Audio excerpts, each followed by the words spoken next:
السلام علیکم ورحمۃ اللہ۔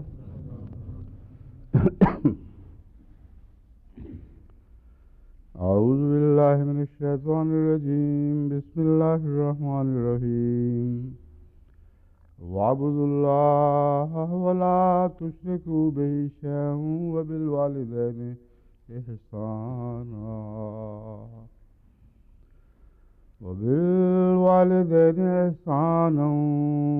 وَبِذِي الْقُرْبَى واليتامى والمساكين والجار ذي القربى والجار الجنب والصاحب بالجنب وابن السبيل وما ملكت أيمانكم إن الله لا يحب من كان مختالا فخورا۔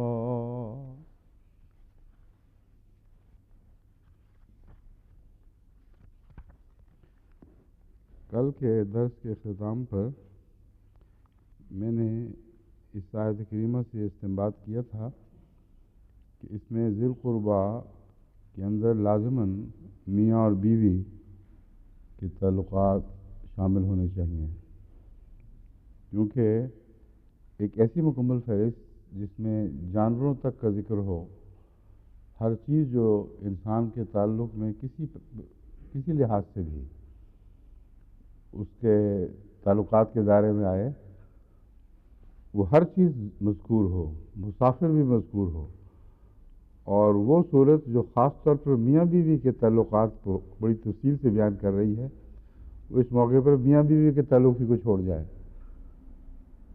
یہ آیات اسی صورت میں یہ ممکن ہی نہیں ہے۔ اس لیے میں نے یہ استنباط کیا تھا، اور حضرت مسلم موعود نے بھی اسی لفظ اقربون کے اندر میاں بیوی کو داخل سمجھا، جو اس سے پہلے ورثے کی والی آیت کے اندر مذکور ہے، اور اس لیے میں دوبارہ یہ آپ کو سناتا ہوں۔ للرجال نصیب مما ترک الوالدان والاقربون وللنساء نصیب مما ترک الوالدان والاقربون مما قل منہ او کثر نصیب مفروضہ۔ یہ وہ پرنسپل آیت ہے جو وراثت کے تمام امور پر حاوی ہے اور تمام رشتوں پر حاوی ہے، اور حضرت مسلم موعود نے بھی اقربون میں جہاں اولاد کو داخل فرمایا سمجھا، آگے اولاد کا ذکر آتا ہے، اور پھر اسی جگہ والدین میاں بیوی کو بھی شامل سمجھا اقربون کے اندر، کیونکہ والدین کے بعد اولاد کا ذکر ہے، پھر میاں بیوی کا ذکر ہے، پھر دوسرے پہلو کی طرف پھیلنے والے رشتوں کا ذکر ہے۔ تو لفظ اقربون بہت اہمیت رکھتا ہے، اور اس کی مختلف شکلیں ہیں۔ کہیں اولو القربا کا لفظ استعمال ہوتا ہے، کہیں ذوی القربا کا لفظ استعمال ہوتا ہے۔ تو یہ صورتحال فیصلہ کرے گی کہ ہر جگہ لفظ قرب کیا معنی رکھتا ہے۔ جہاں وضاحت کے ساتھ کسی قریبی رشتے کا ذکر ہو چکا ہو، وہاں دوبارہ جب لفظ قرب استعمال ہوگا تو وہ نسبتاً دور کے رشتوں کے متعلق استعمال ہوگا، پہلوں کے متعلق نہیں۔ چنانچہ انہی آیات میں جو وسیع سے تعلق رکھتی ہیں، حضر القسمت، یہ کون سی آیت ہے نکالیں؟ وَإِذَا حَضَرَ الْقِسْمَةَ،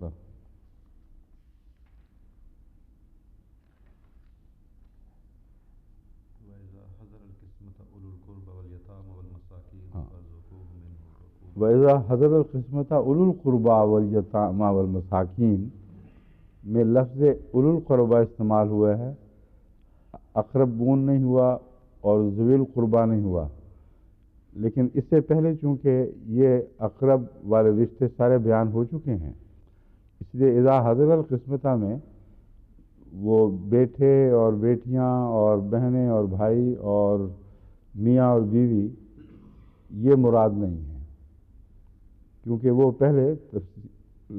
پہلے جو وصیت کے قوانین ہیں ان میں تفصیل سے بیان ہو چکے ہیں۔ بس وہ لوگ جو وارث ہیں قانون کی روح سے، جب ورثہ تقسیم ہو رہا ہو، ان وارثوں کے ارد گرد کچھ لوگ اور بھی اکٹھے ہو جائیں۔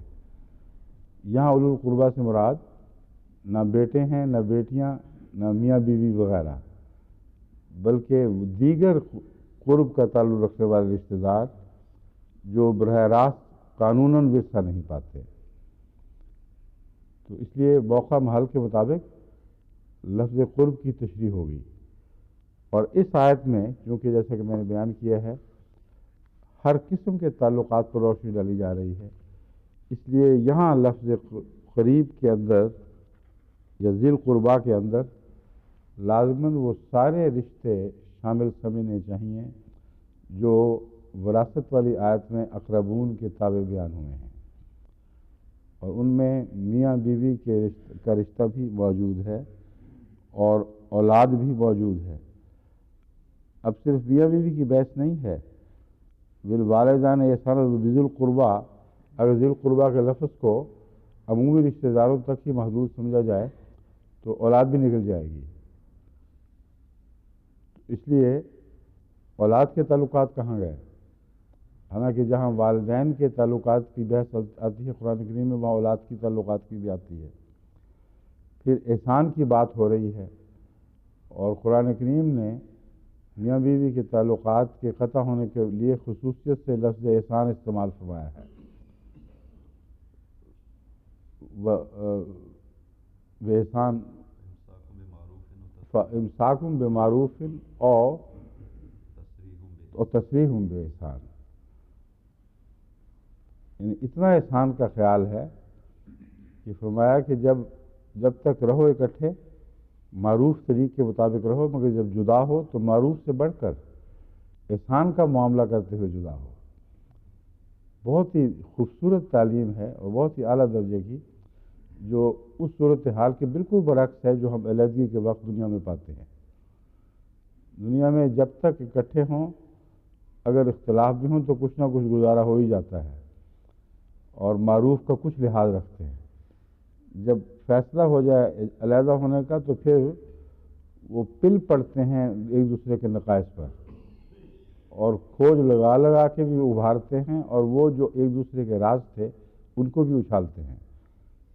تو اس موقع پر خدا کا احسان کا ذکر فرمانا خدا تعالیٰ کا بہت ہی اعلیٰ درجے کی تعلیم ہے۔ اصل احسان کا تو وہ موقع ہے جب تم الگ ہو رہے ہو، اور اتنا احسان کا ذکر کر کے اس تفصیلی آیت میں جہاں کوئی بھی انسانی تعلق نہیں چھوڑا گیا، اس میں وہ تعلق بیان نہ ہو۔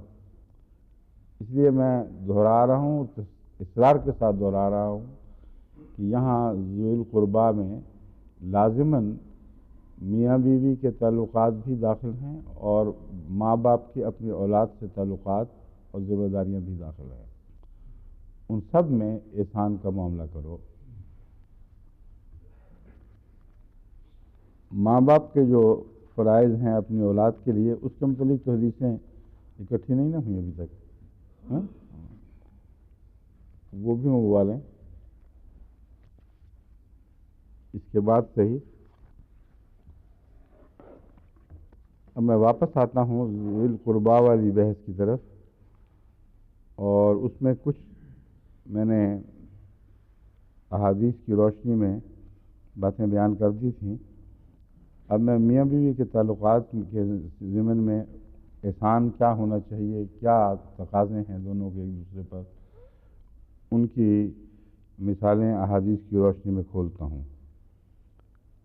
حضرت ابو ہریرہ رضی اللہ تعالیٰ عنہ بیان کرتے ہیں، یہ ترمذی کتاب النکاح سے روایت لی گئی ہے کہ حضرت صلی اللہ علیہ وسلم نے فرمایا، مومنوں میں سے ایمان کے لحاظ سے کامل ترین مومن وہ ہے جس کے اخلاق اچھے ہیں، اور تم میں سے خلق کے لحاظ سے بہترین وہ ہے جو اپنی عورتوں سے بہترین اور مثالی سلوک کرتا ہو۔ اب یہاں لنسائکم کا لفظ ہے، صرف اہل کا لفظ نہیں، لیکن یہی مضمون زیادہ وسعت کے ساتھ حضرت صلی اللہ علیہ وسلم نے اہل کے حوالے سے اپنی ذات کے متعلق بیان فرمایا ہے۔ خیرکم خیرکم لأہلہ وأنا خیرکم لأہلہ۔ تو لفظ اہل یہاں نہ صرف بیویوں کے متعلق بلکہ بچوں کے متعلق بھی استعمال ہوتا ہے، اور اس میں سارے اہل جو اپنے گھر میں بسنے والے اپنے عزیز ہیں وہ سارے شامل ہو جاتے ہیں۔ مگر یہاں خصوصیت سے عورت کا ذکر ہے، اس لیے یہ میں بھی آپ کے سامنے رکھ رہا ہوں، کیونکہ بعض لوگ سمجھتے ہیں اہل سے عورت کو نکال دینا چاہیے، اور آل سے تو زبردستی نکال دیتے ہیں بعض لوگ، کیونکہ اس طرح پھر ازواج مطہرات کی ایک شان ابھرتی ہے جس کو بعض لوگ پسند نہیں کرتے۔ معاویہ ابن حیدہ رضی اللہ عنہ بیان کرتے ہیں کہ میں نے حضرت صلی اللہ علیہ وسلم سے عرض کی، اے اللہ کے رسول، بیوی کا حق خاوند پر کیا ہے؟ آپ نے فرمایا، جو تو کھاتا ہے اس کو کھلا، جو تو پہنتا ہے اس کو پہنا، اس کے چہرے پر نہ مار، نہ اس کو بدصورت بنا، اگر تجھے اس سے الگ رہنا پڑے تو گھر میں ہی ایسا کر، یعنی گھر سے اسے نہ نکال۔ اس میں جو دوسرا حصہ ہے مضمون کا، یہ ظاہری طور پر اس آیت کریمہ سے تعلق رکھتا ہے جس پر تفصیلی بحث گزر چکی ہے، مارنا کیا ہے، کیوں ہے، کن حالات اور کن شرائط کے ساتھ ہے۔ جو پہلا حصہ ہے اس میں یہ مطلب نہیں کہ اپنے مردانہ کپڑے عورت کو پہنا دو، جو تو پہنتا ہے اس کو پہنا، کہ جا کے آپ ڈاکٹر صاحب اپنا کوٹ اتاریں اور آج تو میں یہی سن کے آیا ہوں۔ مراد یہ ہے کہ جس معیار کا تم پہنتے ہو اپنی بیوی کو بھی اسی معیار کا پہناؤ، جس معیار کا کھانا تم کھاتے ہو اسی معیار کا کھانا بیوی کو بھی کھلاؤ۔ بعض لوگوں میں عادت ہوتی ہے اور یہ معین شکایتیں ملتی رہتی ہیں کہ گھر میں تو دال روٹی اور گزارا جس حد تک بھی ہو سکے نون مرچ سے ہی گزارا کرنا پڑے، لیکن باہر جا کے ہوٹلوں میں خامد کھا کے آتے ہیں اور دوستوں کی مجلس میں عیش اڑاتے ہیں۔ یہ ایسی ایک کجی ہے مردانہ عادتوں میں کہ جس کے نتیجے میں آج بھی معاشرہ جو ہے وہ کڑوا ہو جاتا ہے، اس میں بڑی تکلیف دہ صورتحال دکھائی دیتی ہے۔ تو قرآن کریم دیکھیں کس طرح ہر زمانے کی کتاب ہر حال پر چسپاں ہونے والی تعلیم رکھتا ہے، اور اس ضمن میں بعض دفعہ بیویاں بھی اس طرح کرتی ہیں کہ چھپ کے خامد سے اچھی چیزیں کھاتی ہیں، اور جو خامد آ جائے تو اپنا حال برا بنا کے تو دکھاتی ہیں کہ یہ تم دیتے ہو یہی کچھ ہے۔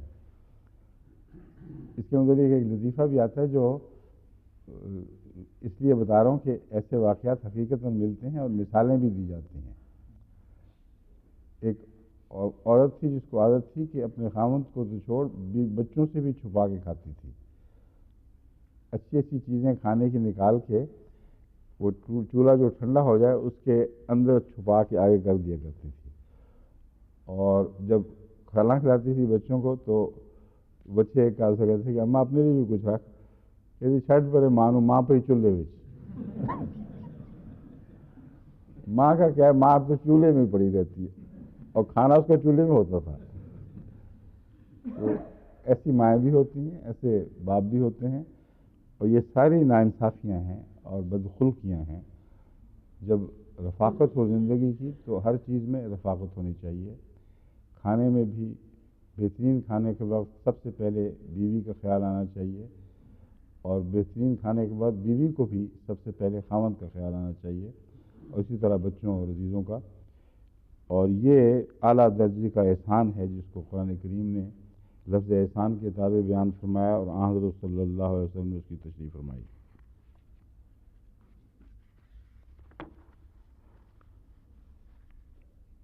حضرت اسود بن یزید کہتے ہیں کہ میں نے حضرت عائشہ رضی اللہ تعالیٰ عنہ سے پوچھا کہ جب نبی کریم صلی اللہ علیہ وسلم گھر میں ہوتے تھے تو کیا کرتے تھے؟ اب خیرکم لأہلہ کی تفصیل معلوم ہونی چاہیے۔ انہوں نے کہا اپنے گھر والوں کے ہر کام میں ہاتھ بٹاتے، اور جب نماز کا وقت آتا تو مسجد چلے جاتے، نماز کا وقت آتا اور بیچ کے دوران گھر میں جو دوسرے کام ہیں وہ سارے تو بیان نہیں فرمایا حضرت عائشہ رضی اللہ عنہا نے، مگر چونکہ اس سائل کی مراد یہ تھی کہ کام کاج کیا کرتے ہیں، انہیں رسول اللہ علیہ وسلم کا اور کام کو گویا تھا ہی نہیں، اتنے بڑے کام تھے کہ قرآن کریم فرماتا ہے کہ دن بھر تجھے پوری طرح عبادت کے لیے بھی توجہ الگ کرنے کا موقع نہیں ملتا، ہر وقت تو بے حد مصروف رہتا ہے۔ بس دن کو اگر کچھ کمی رہتی ہے اور تجھے حسرت رہتی ہے کہ میں زیادہ یاد کرتا اللہ کو، زیادہ توجہ دیتا، فیضا فرغت فانصب وإلی ربک فرغب، تو جب دن بھر کے کاموں سے فارغ ہو جایا کرے تب پھر کھڑا ہو جا کر اور رات خدا کے ذکر میں گزارا کر۔ تو یہ باتیں بتاتی ہیں کہ ان حدیثوں کا یہ معنی صرف لے لینا، نقشہ کھینچ لینا کہ گھر میں ہر وقت صرف ہانڈی چولہے کا یا کپڑے سینے کا ہی کام تھا، یہ بالکل غلط نتیجہ نکالا جاتا ہے۔ اصل میں حضور صلی اللہ علیہ وسلم کی دن بھر کی مصروفیتیں اکثر دینی مہمات سے تعلق رکھتی تھیں اور بے انتہا کام تھے۔ تمام عالم اسلام میں جو پھیلتا چلا جا رہا تھا، بے شمار مسائل تھے جن کا حل کرنا تھا، تربیتی مسائل تھے، علمی مسائل تھے، قرآن کریم کی نزول اور اس کی حفاظت کا انتظام تھا، اس کے لیے کاتبوں کو خود لکھوانا اور نگرانی کرنا کہ اس کی صحیح لکھا گیا ہے۔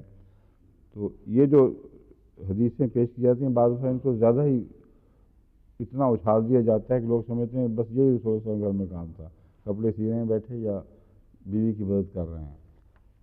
یہ غلط نتیجہ ہے۔ اصل یہ ہے کہ سخت مصروف ہونے کے باوجود حضرت صلی اللہ علیہ وآلہ وسلم اتنا احسان کا سلوک فرماتے تھے کہ بیوی کی روزمرہ کے کاموں میں بھی مدد فرماتے تھے، سمجھے؟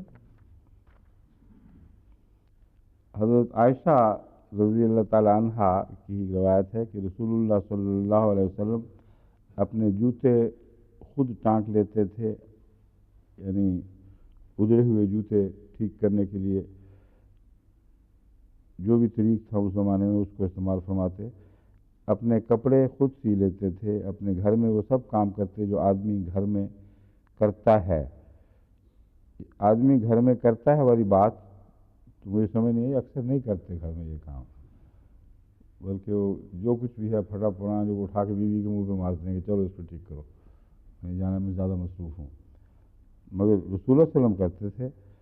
اور حضرت عائشہ رضی اللہ تعالیٰ عنہ فرماتی ہیں کہ آپ انسان تھے، اپنے کپڑوں میں سے اگر کوئی کیڑا کوئی چیز داخل ہو جائے، انسان تھے کہنے کا مطلب یہ تھا کہ صفائی کے خلاف نہیں، یہ بات بے حد نظافت کے باوجود، بے حد صفائی کے باوجود بعض دفعہ ماحول میں بعض بارشوں کے دور میں کیڑے جوئیں اس قسم کی چیزیں کپڑوں میں آ جایا کرتی ہیں یا ساتھی سے آ کے منتقل ہو جایا کرتی ہیں، تو فرمایا وہ بھی اپنے ہاتھوں سے یہ نکالتے تھے اور بکری خود دھو لیتے تھے اور اپنے کام جہاں تک ممکن ہو آپ ہی کرتے تھے، دوسروں پر ان کا بوجھ نہیں ڈالتے تھے۔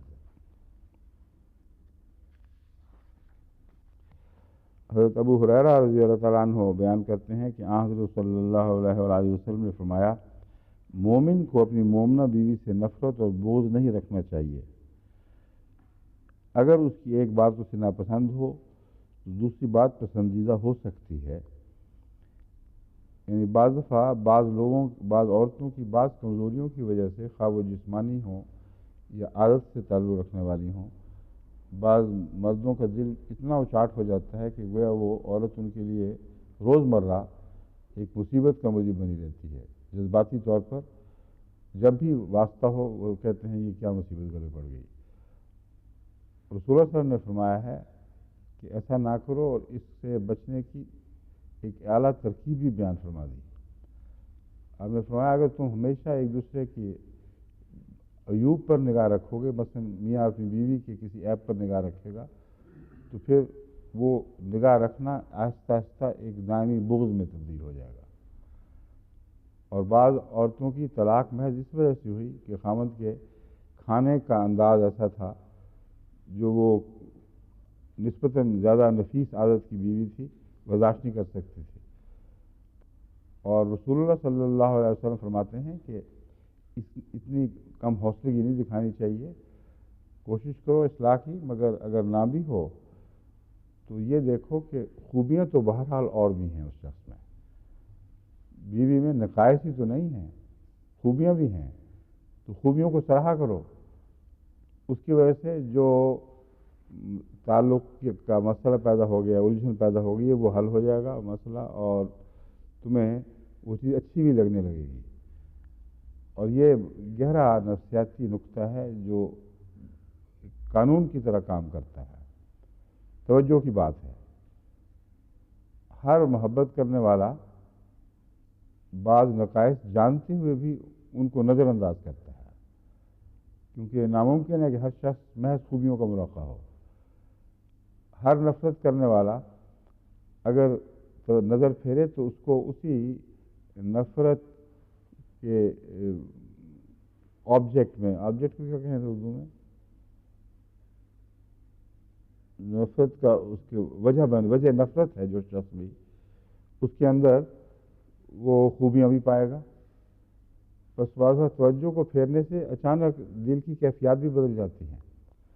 تو حضرت صلی اللہ علیہ وآلہ وسلم نے نصیحت یہ فرمائی ہے کہ نقائص ہوں گے بیوی میں، اس سے انکار نہیں، مگر ان نقائص کو دل کا بغض نہ بننے دینا اور خوبیاں دیکھنا. تو بعید نہیں کہ اللہ تعالیٰ فضل فرمائے اور خوبیوں کی وجہ سے تمہیں اسی بیوی سے تعلق پیدا ہو جائے. بس آخری نتیجہ نکالتے ہیں، ہمیشہ اچھی باتوں پر تمہاری نظر رہنی چاہیے، اس سے آپس میں محبت بڑھے گی. بعض عورتوں کو میں نے اس طرح سمجھایا ہے کئی دفعہ، اکثر مان بھی جاتی ہیں، بعض وہ نہیں مانتی کہ خاوند میں یہ بات ہے. میں کہتا ہوں وہ بات بھی تو ہے جو میں جانتا ہوں، اس کے اندر ایک علم کم ہے تو بھول پن بھی ہے، ایک سادگی ہے، ایک جو اچھی لگتی ہے، جو بچوں میں بھی اچھی لگتی ہے، بڑوں میں بھی اچھی لگتی ہے. تو علم کی کمی کو تم اس طرح نظر انداز کر سکتی ہو کہ جو اس کی عام طبیعت کی سادگی اور صفائی ہے اس پر نظر رکھو تو تمہیں پیار پیدا ہو سکتا ہے. تو یہ وہی نصیحت ہے جو رسول صلی اللہ علیہ وسلم نے فرمائی ہے. موقع محل پہ اس کو میں چسپاں کر کے دیکھتا ہوں تو کافی فوائد پہنچتے ہیں، فوائد حاصل ہوتے ہیں. حضرت ابو ہریرہ رضی اللہ تعالیٰ عنہ بیان کرتے ہیں کہ حضرت صلی اللہ علیہ وسلم نے فرمایا، اللہ تعالیٰ رحم کرے اس شخص پر جو رات کو اٹھے، نماز پڑھے، اپنی بیوی کو اٹھائے، اگر وہ اٹھنے میں پس و پیش کرے تو اس کے منہ پر کیا کرے؟ پانی چھڑکے. تھپڑ نہیں فرمایا. لوگوں کے جن کے ہاتھ کھلے ہوں وہ یہ بھی حرکتیں کرتے ہیں، اٹھو، یہ بچوں کو بھی مارتے ہیں. رسول اللہ صلی اللہ علیہ وسلم کو دیکھیں کتنا احسان کا مضمون ہے، چونکہ آپ کی ذات میں مجسم احسان تھی. میں اس کے منہ پہ پانی کی چھینٹیں دو. اسی طرح اللہ تعالیٰ رحم کرے اس عورت پر جو رات کو اٹھے، جس نے جو رات کو اٹھی، نماز پڑھی اور اپنے میاں کو جگایا، اگر اس نے اٹھنے میں پس و پیش کی تو اس کے چہرے پر پانی چھڑکا. اب بیوی کے لیے یہ معاملہ خطرناک ہے ویسے یہ. یعنی اگر وہ مومنہ نہ ہو، اسلامی تعلیم سے آراستہ نہ ہو، تو بعض خامند، یعنی خامند اگر نہ ہو ایسا، تو ایسی بیوی کے لیے بڑا خطرناک ہو سکتا ہے.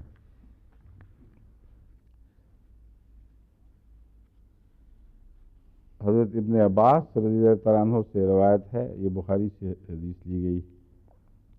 فرمایا مجھے آگ دکھائی گئی. اب اس میں دوسرا پہلو بھی اب آ گیا شروع. پہلے مرد بڑے خوش ہو رہے تھے، پھر میں نے عورتوں کو خوش کیا، عورتوں کے حقوق بتا کے. اب عورتوں سے بات شروع کیا، میں مردوں کو بھی بتاتا ہوں کہ ان کے بھی حقوق ہیں کچھ جن کو نظر انداز نہیں فرمایا گیا.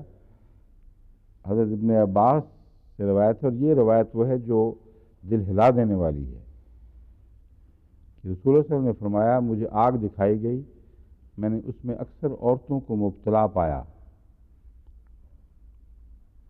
اور کیونکہ وہ کفر کا ارتکاب کرتی ہیں. عرض کیا گیا کہ کیا وہ اللہ کا انکار کرتی ہیں؟ کفر کا معنی انکار بھی ہے اور ناشکری بھی. تو یہاں حضرت صلی اللہ علیہ وآلہ وسلم کی مراد ناشکری تھی. تو جب پوچھا گیا کیا وہ اللہ کا انکار کرتی ہیں، آپ نے فرمایا نہیں، بلکہ احسان ناشناسی کی مرتکب ہوتی ہیں. اگر ساری عمر احسان کیا جائے اور پھر کوئی بات خلاف طبیعت دیکھے تو چیخ اٹھتی ہیں کہ میں نے تجھ سے کبھی کوئی برائی نہیں دیکھی.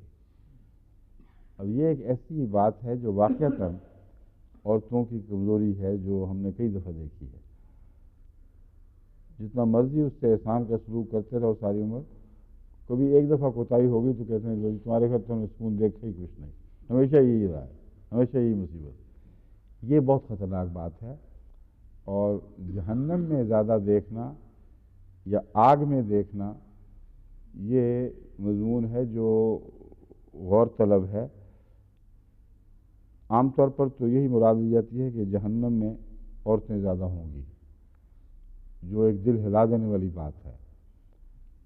لیکن لفظ نار اگر صرف استعمال ہوا ہو، جیسا کہ یہاں نار ہے، تو اس کا ایک یہ معنی بھی ہے کہ ایسی عورت کی زندگی ہی ایک جہنم بنی رہتی ہے۔ جو ناشکری ہے وہ ہمہ وقت جہنم میں جلتی رہتی ہے، کیونکہ اس کو اچھی چیزیں کوئی بھی دکھائی نہیں دے رہی ہوتی، برائیاں اس کو منہ پھاڑ پھاڑ کر اس کو دیکھتی اور تکلیف پہنچاتی ہیں، اور وہ پھر بیچاری اپنی ناشکری کی آگ میں جل جل کر مر جاتی ہے۔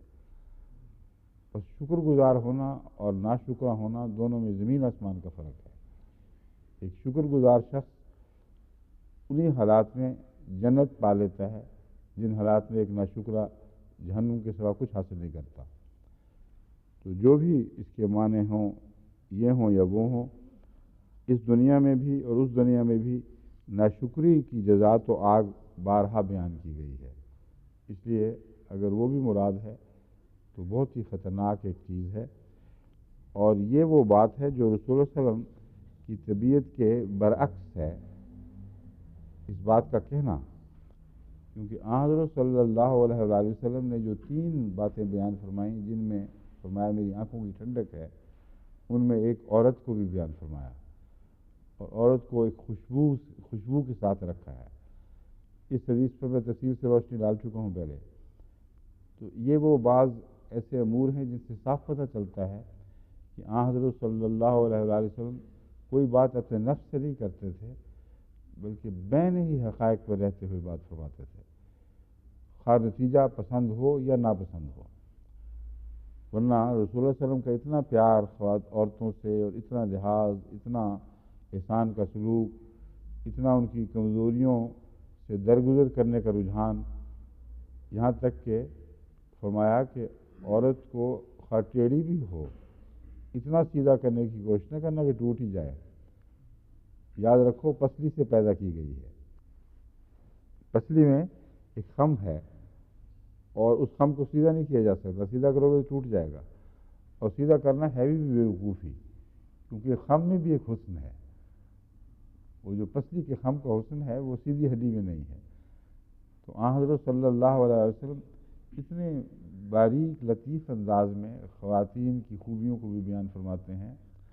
بس یہ جو بات ہے یہ لازماً رسول اللہ صلی اللہ علیہ وسلم نے ایک ٹھوس حقیقت کے طور پر دیکھی ہے، جس کو بیان کیے بغیر آپ رہ نہیں سکتے تھے، اور نصیحت کے رنگ میں ہے، نہ کہ ان کی تذلیل کے رنگ میں، کہ تم ہوش کرو، ناشکری کے نتیجے میں تم جہنم کما لو گی، جبکہ ساری عمر اتنی خدمتیں کرتی اور مصیبتیں اٹھاتی ہو، یہاں تک کہ تمہارے پاؤں تلے جنت رکھ دی گئی ہے اولاد کے لیے، اور خود جہنم میں چلی جاؤ ناشکری کر کے، تو یہ جائز بات، درست بات نہیں ہے۔ حضرت تمہارے لیے اچھا سودا نہیں ہے، یہ کہنا چاہیے مجھے۔ پھر وہ عورتیں جو خاوند کی رضا کے ساتھ فوت ہوتی ہیں، ان کے متعلق فرمایا جو عورت اس حالت میں فوت ہوئی کہ اس کا خاوند اس سے خوش اور راضی ہے، وہ جنت میں جائے گی۔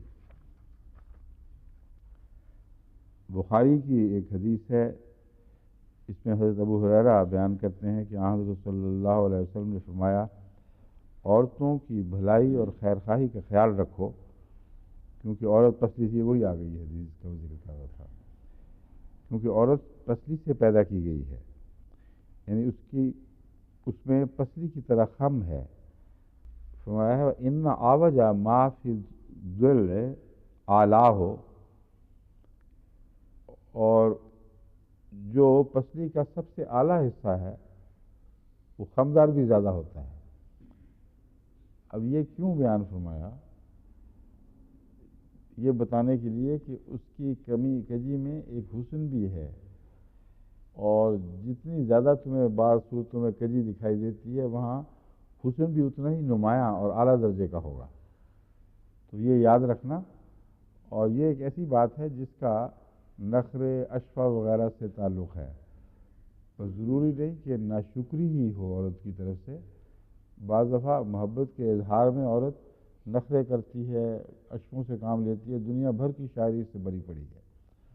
تو اس کی مثال کے طور پر رسول اللہ صلی اللہ علیہ وسلم فرماتے ہیں پسلی کا جو اعلیٰ حصہ ہے وہ آوج بھی ہے، جتنا بلند ہے اتنا ہی ٹیڑھا بھی ہے۔ پھر فرماتے ہیں کہ اگر تم اس کو سیدھا کرنے کی کوشش کرو گے تو اسے توڑ دو گے، انسانیت ٹوٹ جائے گی اور ٹوٹ کے بکھر جائے گی۔ اس کی بعض فطری ایسی کمزوریاں ہیں جو اس کے لیے اس کے وجود کا حصہ ہیں، جس میں اس کی نزاکت، اس کی لطافت اور وہ سکون ہے جو مرد کو عطا ہوتا ہے عورت سے، تو ان کو اتنا نہ ٹیڑھا سیدھا کرنے کی کوشش کرنا کہ وہ ٹوٹ ہی جائے۔ پھر دیکھیں حال پر رہنے کا فائدہ بیان فرمایا، صاف پتہ چلتا ہے کہ جی سے مراد بدخلقی اور بدتمیزی اور کوئی گناہ نہیں ہے۔ فرماتے ہیں اگر تم اسے اس کے حال پر ہی رہنے دو گے تو اس کا جو فائدہ ہے وہ تمہیں حاصل ہوتا رہے گا، یعنی یہ چیز فائدے سے خالی نہیں بنائی گئی۔ اس عورتوں سے نرمی کا سلوک کرو۔ ایک اور روایت میں ہے کہ عورت پستی کی طرح ہے، اگر تم اس کو سیدھا کرنے کی کوشش کرو گے تو اسے توڑ دو گے، لیکن اس کے ٹیڑھے پن کے باوجود اس سے فائدہ اٹھانے کی کوشش کرو گے تو فائدہ اٹھا لو گے۔ یہ وہی چیزیں بیان ہو چکی ہے۔ حضرت ابو ہریرہ رضی اللہ تعالیٰ عنہ بیان کرتے ہیں کہ حضرت صلی اللہ علیہ وسلم نے فرمایا، سے دریافت کیا گیا کہ کون سی عورت بطور رفیق کا حیات بہتر ہے؟ آپ نے فرمایا وہ جس کے یہ اب جو باتیں تھیں اچانک ان باتوں نے مجھے حوالہ دیکھنے پر مجبور کیا، تو حوالہ بہقی کا نکلا جس سے میں الرجک ہوں، کیونکہ بہقی 6 7ویں صدی کی کتاب اور وہ اس حدیثوں کے نام پہ اکٹھا کر لیا ہے جس میں بہت سی باتیں ناممکن ہیں کہ رسول اللہ صلی اللہ علیہ وسلم نے فرمائی۔ قرآن کے منافی مضمون، قدرت الہی کے منافی مضمون، کائنات کا جو بھیانک نقشہ کھینچتی ہیں وہ باتیں۔ ایک قطرہ ابل رہا ہے اس کے خون کا، حضرت یحییٰ کے خون کا، جو 70,000 سال تک ابلتا رہے گا، یہاں تک کہ اس کے خون کا بدلہ اتارا جائے وغیرہ وغیرہ۔ وہ بیل جس نے سینگ پر دنیا کو اٹھایا ہوا ہے اور کائنات کو اٹھایا ہوا ہے، یہ ساری حدیثیں بیکی میں ملتی ہیں۔ تو ابھی جو میں نے دیکھی آگے میں نے کہا فوراً دیکھوں تو یہ کون سی حدیث ہے، وہ بہقی کا حوالہ مل گیا اس میں۔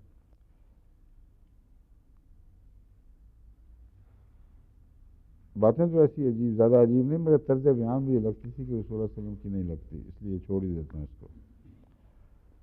ابن ماجہ کی حدیث ہے، حضرت صلی اللہ علیہ وسلم نے فرمایا کہ دنیا تو سامان زیست ہے اور نیک عورت سے بڑھ کر کوئی سامان زیست نہیں۔ انما دنیا متاعن، متاعن سامان زیست ترجمہ بھی میرے نزدیک مناسب نہیں ہے۔ متاع میں جو فائدے کے اور خوشی کے پہلو ہیں اور استفادے کے پہلو ہیں وہ سب آ جاتے ہیں، کہ دنیا تو ایک متاع ہے، ایک اچھی زندگی بسر کرنے کا ذریعہ ہے، ایک اچھے ماحول میں ایک لطف اٹھانے کا ایک موقع ہے، اور ان چیزوں میں سب سے اعلیٰ چیز افضل من المرۃ، دنیا میں اور کوئی نہیں ہے۔ لیس من متاع دنیا شیء افضل من المرۃ الصالحۃ۔ اور جب بھی رسول اللہ صلی اللہ علیہ وسلم نے فرمایا، اپنی تعریف فرمائی کہ میری آنکھ میں عورت بھی جچتی ہے، تو ان خوبیوں کے لحاظ سے آپ فرماتے ہیں کہ اگر عورت صالحہ ہو، نیک ہو اور روحانی اور اخلاقی حسن سے آراستہ ہو تو دنیا کی ہر نعمت سے بڑھ کر عورت ہے۔ اور اس میں ایک ذرہ بھی شک نہیں، ساری دنیا کی اجتماعی گواہی اس بات کے حق میں ہے۔ ہر دوسری نعمت کو جب ایک انسان کسی عورت کو اچھا سمجھ رہا ہو وہ آسانی سے اس پہ قربان کر دیتا ہے، بادشاہتیں لٹا بیٹھتا ہے، تخت سے تختہ قبول کر لیتا ہے، ہاتھ میں تیشے پکڑ کے وہ پتھریلی چٹانوں میں نہریں کھودنے کی کوشش کرتا ہے۔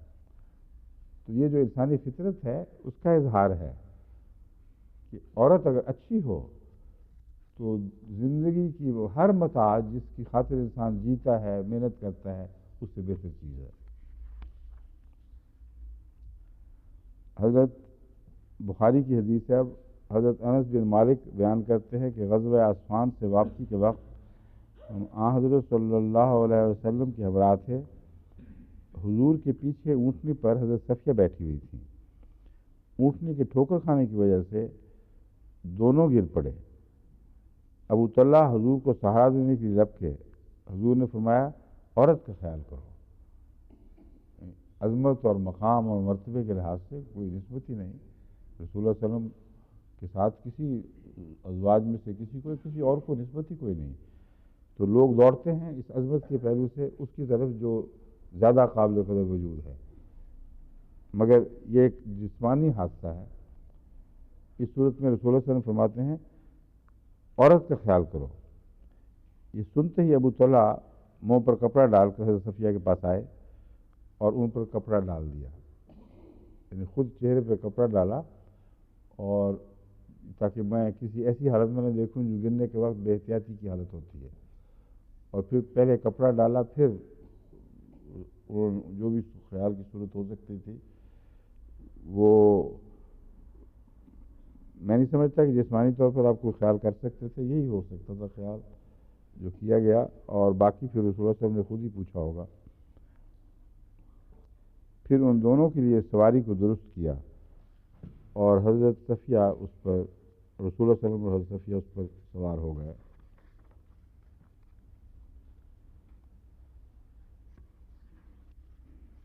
حضرت عائشہ رضی اللہ تعالیٰ عنہا بیان فرماتی ہیں کہ مجھے رسول کریم صلی اللہ علیہ وسلم کی ازواج مطہرات میں سے جتنا رش حضرت خدیجہ پر آتا تھا اتنا کسی پر نہیں آیا، حالانکہ میں نے انہیں دیکھا بھی نہیں تھا۔ مطلب یہ ہے کہ حضرت خدیجہ سے رسول اللہ صلی اللہ علیہ وسلم کی محبت کسی جسمانی حسن کی وجہ سے نہیں تھی، عمر کے لحاظ سے آپ سے بڑی، اور جو روایتیں بیان کرنے والے بیان کرتے ہیں، جو نقشہ کھینچتے ہیں، جسمانی حسن اور نزاکت کے لحاظ سے رسول اللہ صلی اللہ علیہ وسلم کو سب سے زیادہ حضرت عائشہ پیاری تھی، اور روحانی خوبیاں بھی تھیں، عمر کے لحاظ سے بھی چھوٹی تھیں، اس لیے ایسی بیویوں کا از خود زیادہ لاڈلا ہو جانا ایک طبی بات ہے۔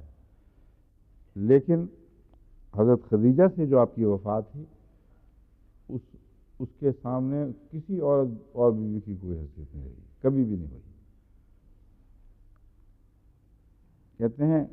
کہتی ہیں حالانکہ میں نے دیکھا بھی نہیں، مگر حضور صلی اللہ علیہ وسلم ان کا ذکر اکثر فرمایا کرتے تھے۔ تو وہ جو ظالم اعتراض کرتے ہیں کہ رسول اللہ صلی اللہ علیہ وسلم کی شادیاں کرنا گویا آپ کی نفسانی جذبات کے پورا کرنے کی خاطر تھا، اور ظاہر کرتا ہے کہ رسول اللہ صلی اللہ علیہ وسلم نعوذ باللہ من ذالک ایک جذبات کے تابع انسان تھے، یہ مستشرقین اکثر یہ باتیں کرتے ہیں۔ ان کے جواب کے طور پر میں آپ کو سمجھا رہا ہوں یہ بات، کہ وہ جوانی کی عمر جس میں انسان جسمانی طور پر بہترین رفیق چاہتا ہے، وہ تو حضرت صلی اللہ علیہ وآلہ وسلم نے ایک ہی بیوی کے ساتھ گزاری ہے جو عمر میں بڑی تھی، اور کوئی ایسی خاص ذاتی خوبی کسی حدیث میں مذکور نہیں ہے جس سے پتہ چلے کہ گویا حضرت خدیجہ غیر معمولی حسن کی مالک ہوں۔ عمر میں بڑی تھیں، اور جو بھی اولاد نصیب ہوئی وہ پہلے حضرت خدیجہ ہی سے اولاد نصیب ہوئی، لیکن حضرت خدیجہ نے بھی رسول اللہ صلی اللہ علیہ وسلم کی خدمت اور وفا کے حق ادا کرنے میں کمال کر دیا ہے، اپنا سب کچھ سپرد کر دیا، اور اس کے بعد ہر قسم کے حالات میں بڑے صبر کے ساتھ ایک شکوہ زبان پر لائے بغیر آپ نے ساتھ دیا۔ شیب ابی طالب میں جو شدید تکلیفیں پہنچی ہیں رسول اللہ صلی اللہ علیہ وسلم کو، اس میں حضرت خدیجہ ہی آپ کے ساتھ تھیں۔ میرا نہیں خیال کہ حضرت خدیجہ کی زندگی میں کوئی اور شادی ہوئی ہو، کیوں جی؟ نہیں ہے نا؟ ہاں، ضمناً مجھے یاد آیا، میں نے ایک دفعہ ذکر کیا تھا کہ حضرت ابراہیم وہ میں نے کہا تھا یہ ایک ہی بیٹا ہے رسول اللہ صلی اللہ علیہ وسلم کے، اس پر میں نے بعد میں ذکر بھی خود ہی دوسرے دن اصلاح کی کہ ایک ہی بیٹے سے مراد یہ ہے وہ بیٹا جس نے کچھ عمر پائی، جس کے متعلق نبوت کے لفظ استعمال ہوا ہے۔ تو بعد میں جب میں نے تحقیق کی، میں نے ضمن یہ بھی ذکر کر دیا تھا کہ بعض ایک حدیث میں 11 کا بھی ذکر ہے۔ جب میں نے تحقیق کی تو حضرت مسیح موعود علیہ الصلوۃ والسلام نے خود بھی 11 کا ذکر فرمایا ہے، اور بیٹیوں کی تعداد 4 بتائی جاتی ہے، 4 ہی ہے نا، اور بیٹوں کی 4 بھی، 6 بھی، 11 بھی۔ لیکن جو خاص توجہ کے لائق بات ہے، کیوں میں نے ان کو اکیلے بیان کر کے نمایاں طور پر آپ کے سامنے پیش کیا تھا، میرے ذہن میں ایک سوال اٹھا کرتا تھا ہمیشہ کہ آیت خاتم النبیین نازل ہو رہی ہو اس حوالے سے کہ دشمن آپ کو ابتر قرار دے رہا ہے اور آپ کی کوئی اولاد نہیں۔ اگر نبوت کے بعد کوئی اولاد ہوتی تو یہ بات دشمن نہ کہہ سکتا۔ بس جب میں نے تحقیق کی تو یہ عجیب بات سامنے آئی کہ حضرت صلی اللہ علیہ وآلہ وسلم کی تمام اولاد دعوی نبوت سے پہلے ہو چکی تھی، سوائے حضرت ابراہیم کے، اور دعوی نبوت کے بعد صرف ابراہیم پیدا ہوئے ہیں۔ تو آیت خاتم النبیین کا یہ پس منظر ہے کہ حضرت صلی اللہ علیہ وآلہ وسلم نے جب دعوی نبوت فرمایا تو پھر آپ کو کوئی اور اولاد نہیں ملی، نہ لڑکا نہ لڑکی، کیوں جی لڑکی کا کوئی ذکر ہے اس کے بعد؟ لڑکی کا بھی کوئی ذکر نہیں۔ اور جو پہلی اولاد تھی، اکثر کے متعلق یہ بات بڑی قطعیت سے ثابت ہے کہ بہت چھوٹی عمر میں وفات پائی ہے۔ بعضوں نے چلے کا دن دیکھے ہیں مشکل سے، بعضوں نے چند گھنٹے، بعضوں نے چند دن، چند مہینے۔ اور ابراہیم کے متعلق، حضرت ابراہیم کے متعلق یہ روایتیں ہیں کہ 2.5 مہینے سے لے کر 2.5 مہینے تک بیان کیا جاتا ہے یا کچھ اور؟ نہیں، 18 مہینے تک آغاز کا کی کم سے کم عمر کیا بیان کی جاتی ہے؟ ہاں وہی 2.5 مہینے سے 18 مہینے تک، یا کچھ کم و بیش اس میں فرق ہو شاید۔ تو یہ بھی آپ کو میں ضمن بتا دوں کہ حضرت صلی اللہ علیہ وآلہ وسلم کو جو اولاد بھی ملی ہے، بیٹیاں ہوں یا بیٹے، زندہ رہنے والی اولاد جو بھی بچی وہ حضرت خدیجہ ہی کے بطن سے تھی۔ اور اس کثرت سے اگر اولاد ہو تو اس کے بڑھاپے کی عمر میں اس سے کیا جسمانی تعلق ہو سکتا ہے؟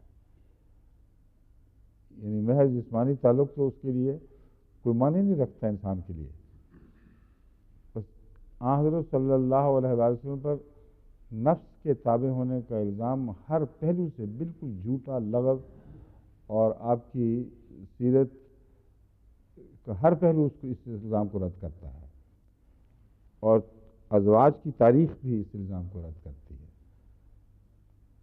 نبوت کے 10 سال تک تقریباً حضرت خدیجہ کا وصال کب ہوا ہے؟ 8ویں 9ویں سال میں، ہاں 6 ابی طالب کے زمانے میں، جو 4 سے لے کر 11-12 تک ہے، معین پتہ ہے؟ 4 یا 5 ہجری سے نبوی سے شروع ہوتا ہے اور پھر ہجرت کے قریب تر پہنچ جاتا ہے۔ آخری 1-2 سال ہیں جن میں شیخ ابی طالب سے آزادی نصیب ہوئی ہے، اس سے پہلے اسی قید کی حالت میں تھے، اور ایک ہی بیوی تھی جو حضرت خدیجہ رضی اللہ تعالیٰ عنہ تھیں۔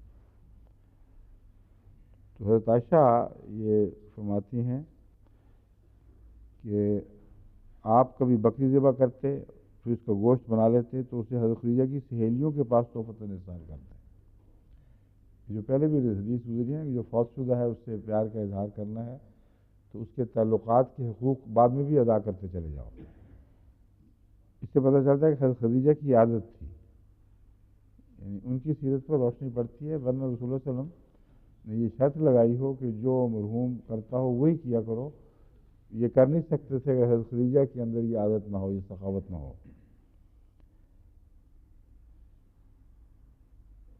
کبھی کبھار میں آپ کو کہہ دیتی کہ آپ تو یوں کرتے ہیں کہ گویا خدیجہ کے علاوہ دنیا میں کوئی عورت ہے ہی نہیں. یہ عورتوں کی طرف سے یہ پسلی والی بات ہے نا. پسلی کی بات بہت اچھی مثال ہے. اس پر رسول صلی اللہ علیہ وسلم ان کے اوصاف بیان کرنے لگتے اور آخر پر فرماتے کہ میری ان کے بطن سے اولاد بھی ہے. یہ بھی لحاظ ہے. اب حضرت عائشہ بات تو کہہ چکی کہہ دیتی تھیں، وہ بعد میں جب اوصاف سنتی ہوں گی تو دل پہ کیا گزرتی ہوگی اللہ بہتر جانتا ہے. مگر اگر رشک تھا تو حضرت خدیجہ پر تھا. بخاری کتاب المناقب میں حضرت عائشہ رضی اللہ تعالی عنہ سے روایت ہے کہ ایک دفعہ حضرت خدیجہ کی وفات کے بعد ان کی ہمشیرہ حالہ بنت خویلد نے حضرت صلی اللہ علیہ وسلم کے پاس آنے کے لیے اجازت طلب کی. تو حضور صلی اللہ علیہ وسلم چونک اٹھے آواز سن کر. آپ کو حضرت خدیجہ کی آواز یاد آ گئی. اس کا مطلب ہے کہ وفا کا تعلق تھا جو اتنا گہرا تھا اور دل میں ہمیشہ جاگزین رہا ہے. یہ پیار اور وفا کا تعلق شرک نہیں ہے، یہ میں آپ کو سمجھانا چاہتا ہوں. یہ جو تعلقات ہیں یہ اعلیٰ پاکیزہ اقدار کے نتیجے میں اللہ کے نیچے ہیں، اس کے مقابل پر نہیں ہیں.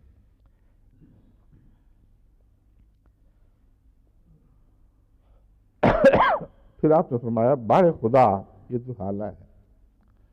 اچانک چونکے ہیں کہ جیسے حضرت خدیجہ آ گئی ہوں. کہ نہیں یہ تو حالہ ہے. حضرت عائشہ رضی اللہ تعالیٰ عنہ بیان کرتی ہیں کہ حضرت صفیہ رضی اللہ تعالیٰ عنہ رسول اللہ صلی اللہ علیہ وسلم کی بیوی جو پہلے یہودی مذہب رکھتی تھیں کا اونٹ بیمار ہو گیا، اور حضرت زینب رضی اللہ عنہ کے پاس ایک زائد اونٹ تھا جو رسول اللہ صلی اللہ علیہ وسلم نے زینب سے کہا کہ صفیہ کو دے دو. زینب کی زبان سے نکلا بھلا میں اس یہودیہ کو اپنا اونٹ کیوں دوں. یہ بھی وہ پسلیوں والی بات ہی ہے. عورتوں سے نکل جاتی ہیں ایسی باتیں. اپنی سوت کو دلوایا کہ اس کا اونٹ بیمار ہے تم دے دو. اس پر رسول اللہ صلی اللہ علیہ وسلم کا چہرہ غصے سے تمتما اٹھا.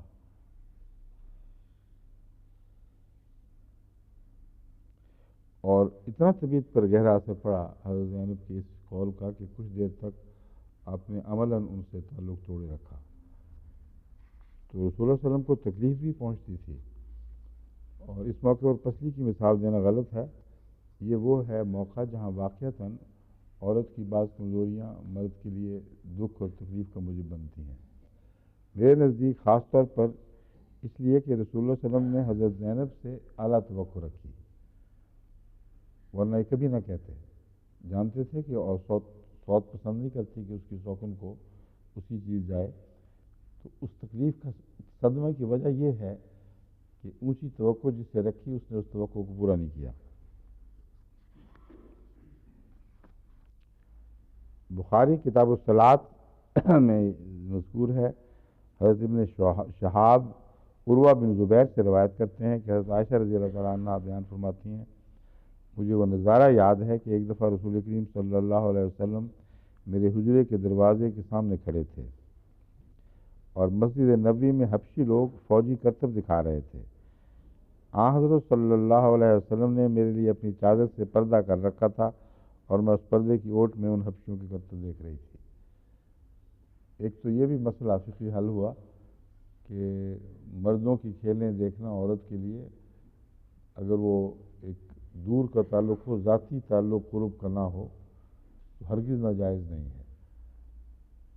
مردوں کی صحبت یعنی ایسی صحبت، ایسے قرب کے تعلقات جو عورت کی عفت پر کسی پہلو سے منفی رنگ میں اثر انداز ہوں، وہ منع ہے. اور سامنے مرد کھیل رہے ہیں ان کو دیکھنا، بعض لوگ کہتے ہیں کہ ناجائز ہے، عورت کا کام نہیں، مرد کو نظر ڈالے. رسول اللہ صلی اللہ علیہ وسلم نے خود پردہ کیا ہوا اور حضرت عائشہ دیکھ رہی ہیں. اور ٹیلی ویژن پر اگر ہو جائے تو پھر تو بالکل ہی کوئی اس کا منفی پہلو باقی رہتا ہی نہیں. اور اگر نیک لوگ پیش ہو رہے ہیں، پوری احتیاطوں کے ساتھ ہو رہے ہیں کہ ان کے جسم کا ننگ نہیں ہے، تو اس پر بعض جو مولویانہ اعتراض کرتے ہیں ان کے لیے اس کی کوئی گنجائش نہیں، یہ حدیث ان کا جواب دینے کے لیے کافی ہے۔ حضرت عائشہ رضی اللہ تعالیٰ عنہ بیان فرماتی ہیں، میں نے نبی اکرم صلی اللہ علیہ وسلم کو اس حال میں دیکھا کہ آپ اپنی چادر سے آڑ کر لیا کرتے، اور میں حبشی لوگوں کو مسجد میں جنگی مشق کرتے دیکھتی۔ یہ کرتے اور دیکھتی کا مجھے نہیں سمجھ آئی، یہ تو نہیں کہ روزانہ یہ واقعہ ہوا کرتا تھا، ترجمہ غلط ہوگا۔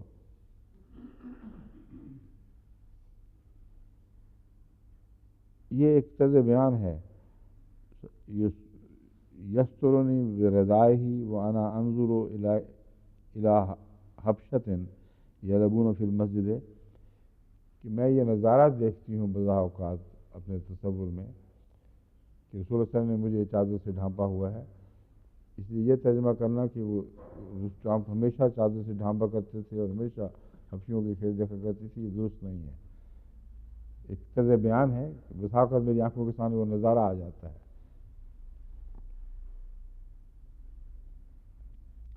فرماتے جب تک میں خود اکتان آ جاتی رسول اللہ صلی اللہ علیہ وسلم نہیں تھکتے تھے۔ اس کے بعد حضرت عائشہ نصیحت کرتی ہیں یہ حوالہ دے کر، بس اے لوگو، اگر تم کسی کم سن لڑکی سے شادی کرو تو اس کے جذبات اور احساسات کا خیال رکھو۔ کم سن عورت کھیل اور تفریح کی شوقین ہوتی ہے۔ اب یہ نتیجہ جو ہے کم سن کے ساتھ اس کو ماننا لازم نہیں ہے، کیونکہ کھیلوں کے شوقین تو بڑے لوگ بھی ہوتے ہیں، بعض معمر لوگ بھی ہوتے ہیں۔ سوال صرف مسئلہ کیا ہے، شادی شدہ تھیں، جوان تھیں۔ ایک جوان عورت دیکھ سکتی ہے اور ان باتوں میں اس کے احساسات کا خیال رکھنا جائز بلکہ شرعی تقاضوں کے مطابق ہے، اور خام خواہ ان احساسات کو غلط کہہ کے رد کرنے کی اجازت نہیں ہے۔ اب ایک دفعہ اسماء بنت یزید انصاری حضرت صلی اللہ علیہ وسلم کی خدمت میں عورتوں کی نمائندہ بن کر آئیں اور عرض کیا، اسود الغابہ سے لی گئی ہے،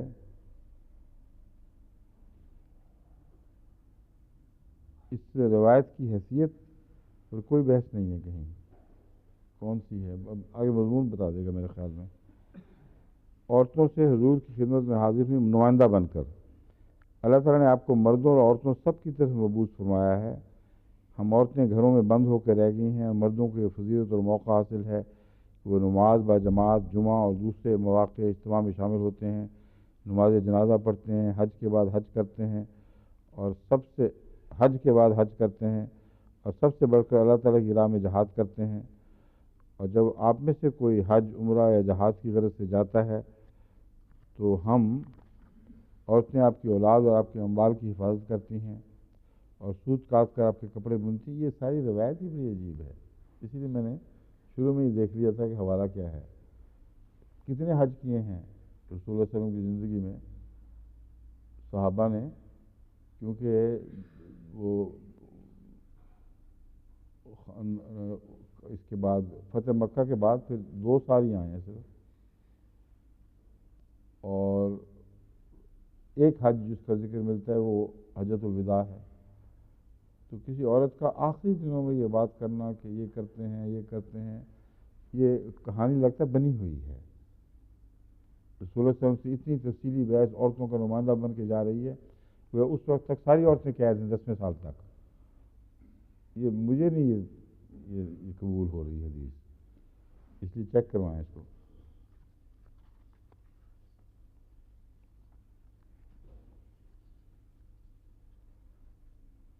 اچھا، یہ باتیں بھی صحابہ کی مجلس میں سب میں عام میں ہو رہی ہیں، نمائندہ بن کے آئی ہیں، صحابہ کی موجودگی میں بات کر رہی ہیں، اور ابھی اپنی قید کا شکوہ ہے۔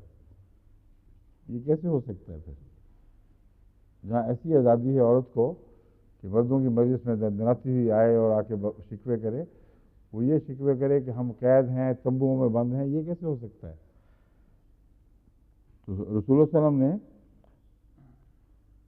صحابہ کی طرف مڑے اور انہیں مخاطب کر کے فرمایا، اس عورت سے زیادہ عمدگی کے ساتھ کوئی عورت اپنے مسئلہ اور کیس کو پیش کر سکتی ہے؟ صحابہ نے عرض کیا حضور ہمیں تو گمان بھی نہیں تھا کہ کوئی عورت اتنی عمدگی کے ساتھ اتنے اچھے پیرائے میں اپنا مقدمہ پیش کر سکتی ہے. یہ ساری باتیں طرز بیان مجھے تو حدیث سے بڑھ کر ایک سوچنے والے کی کہانی نظر آ رہی ہے. اور جواب یہ دیا،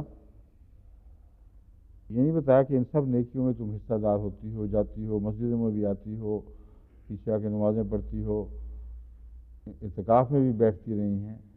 یہ ذکر ہی نہیں فرمایا. یہ اس حدیث کے مطابق انہوں نے فرمایا جن کی تو نمائندہ بن کر آئی ہو ان کو جا کے بتا دو کہ خاوند کے گھر کی عمدگی کے ساتھ دیکھ بھال کرنے والی عورت، اسے اچھی طرح سنبھالنے والی عورت کو وہی ثواب اور اجر ملے گا جو اس کے خاوند کو اپنی ذمہ داریاں ادا کرنے پر ملتا ہے. یہ جو نتیجہ ہے یہ اپنی ذات میں تو اس میں کوئی پہلو ایسا اعتراض والا نہیں ہے. مراد یہ ہے، اگر یہ مراد ہے کہ عورت جتنی نیکیاں کرتی ہے اس کو اسی طرح ان نیکیوں کا اجر ملے گا، اور خاوند کی اور گھر کی دیکھ بھال بھی ان نیکیوں میں شامل ہے جس کا مرد اپنی ذمہ داریوں کو ادا کرتے وقت خدا سے اجر پاتا ہے.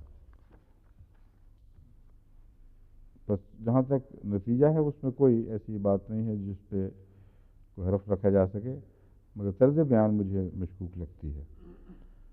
صحیح بخاری میں حضرت ابن عمر کی روایت ہے رضی اللہ تعالیٰ عنہ کہ حضرت صلی اللہ علیہ وسلم نے فرمایا تم میں سے ہر ایک نگران ہے، اس سے اپنی رعایا کے بارے میں پوچھا جائے گا. امیر نگران ہے اور آدمی اپنے گھر والوں کا نگران ہے، عورت بھی اپنے خاوند کے گھر کی، اس کی اولاد کی نگران ہے. بس یہ جو مضمون ہے اب یہ چلتا چلتا دوسری سمت میں چلا گیا سارا. ہم تو احسان کے تعلق میں جو حقوق ہیں مرد کے عورت پر، عورت کے مرد پر، وہ بیان کرنا چاہتے ہیں، مگر چونکہ بحث عورت کی چل پڑی، اب جو اکٹھے کرنے والے ہیں روایتیں انہوں نے ہر قسم کی روایتیں یہاں اکٹھی کر دی ہیں. میرا خیال اب اس کی کافی ہو گیا مضمون، اس کو اب چھوڑنا چاہیے. ہاں ایک بات جو سنن ابو داؤد نے لکھی ہے وہ ایک اچھی عادت ہے جس کی طرف اشارہ فرمایا گیا ہے. عبد الرحمن بن صوبان نے ایک صحابی کے حوالے سے کہا کہ حضرت علی نے بنت رسول حضرت فاطمہ رضی اللہ تعالیٰ عنہ سے شادی کی. جب آپ حضرت فاطمہ کے پاس جانے لگے تو رسول اللہ صلی اللہ علیہ وسلم نے روک فرمایا کہ پہلے فاطمہ کو کچھ تحفہ دو. حضرت علی نے عرض کیا کہ میرے پاس تو کوئی چیز نہیں ہے. حضور نے فرمایا اپنی زرہ ہی دے دو. بس حضرت علی اپنی زرہ دینے کے بعد حضرت فاطمہ کے پاس گئے. اب مراد سمجھ نہیں آئی اس بات کی، اگر نکاح تھا تو نکاح میں جہیز مقرر ہوا ہوگا. یہ بعض لوگ کہتے ہیں زرہ جہیز تھی، مگر یہ کچھ عجیب سی بات ہے. یہ کوئی اس سے جو نتیجہ نکالا گیا ہے، لکھنے والے نے نکالا ہے کہ ازواجی زندگی سے پہلے تحفہ دینا، یہ معاملہ مجھے مشکوک نظر آ رہا ہے. اس سے یہ استنباط اس سے نہیں ہوتا میرے نزدیک. مراد یہ ہے کہ اگر کوئی مہر مقرر ہو چکا ہے تو پھر وہ اور پہلے دینے کا معاملہ طے ہو چکا ہو تو وہ دینا چاہیے. اور جہاں تک تحفے کا تعلق ہے وہ تو ایک کھجور بھی ہو سکتی ہے، اس میں تو کوئی یہ کہنا کہ ادھر تو بنتا ہی نہیں کہ میرے پاس کچھ بھی نہیں ہے. بہرحال شوق میں لوگوں نے سب روایتیں اکٹھی کی ہیں، ضمناً ہمارے علم میں یہ باتیں آ جائیں تو اچھی بات ہے.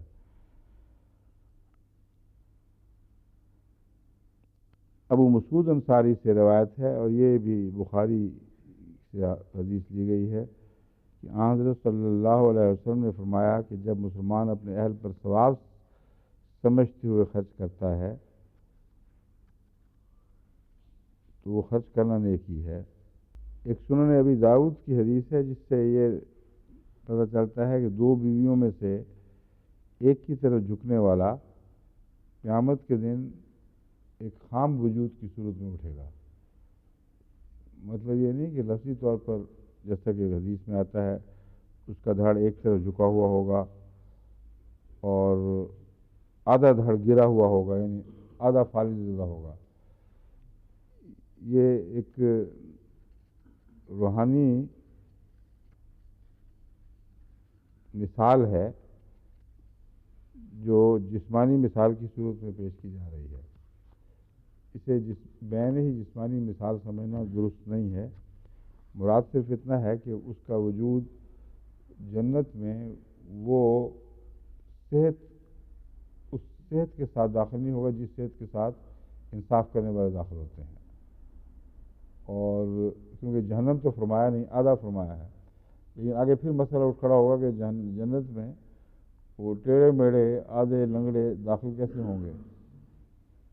بس یہ جو حدیثیں ہیں ان کو زیادہ گہری نظر سے دیکھنا چاہیے کہ کیا معنی رکھتے ہیں، کیونکہ ساری عمر جنت میں لولا لنگڑا ہی پھرتا رہے یہ تو نہیں ہو سکتا، جبکہ رسول اللہ صلی اللہ علیہ وسلم نے واضح طور پر فرمایا ہے کہ جنت میں کوئی بھی ان بدنی کمزوریوں کے ساتھ داخل نہیں ہو سکتا۔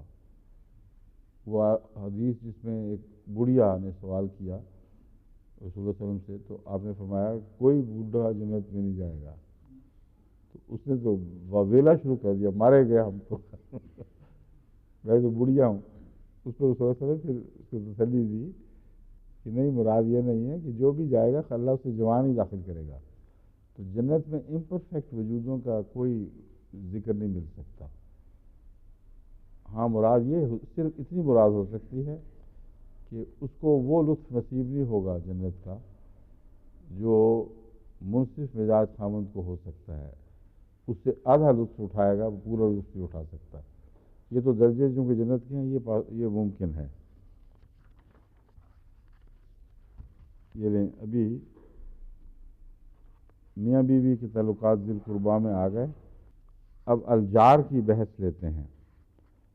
حضرت عبداللہ، جار سے مراد پڑوسی، حضرت عبداللہ بن عمر بیان کرتے ہیں، وقت ہے نا کافی ہے۔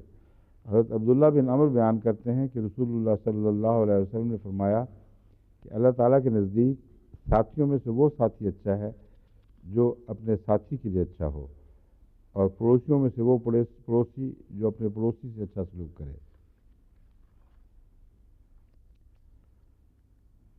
حضرت ابن عمر کی روایت ہے، یہ میں بیان بھی کر چکا ہوں غالباً، وہی ہے یہ کہ جبرائیل نے مجھے پڑوسیوں سے حسن سلوک کی اتنی تاکید کی کہ میں نے سمجھا کہ بعید نہیں کہ وہ پڑوسی کو وارث بھی قرار دے دے۔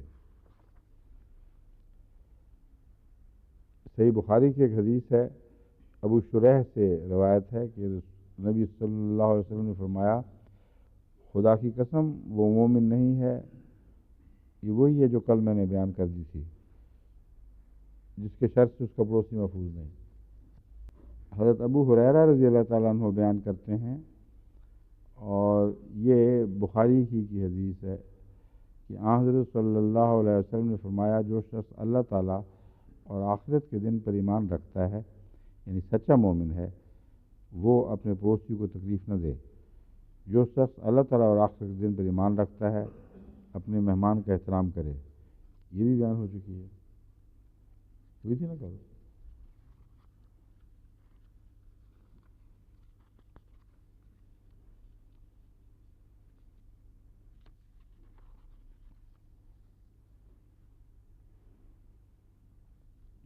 حضرت عبداللہ بن مسعود بیان کرتے ہیں کہ ایک شخص نے رسول کریم صلی اللہ علیہ وسلم سے عرض کیا، مجھے کس طرح معلوم ہو کہ میں اچھا کر رہا ہوں یا برا؟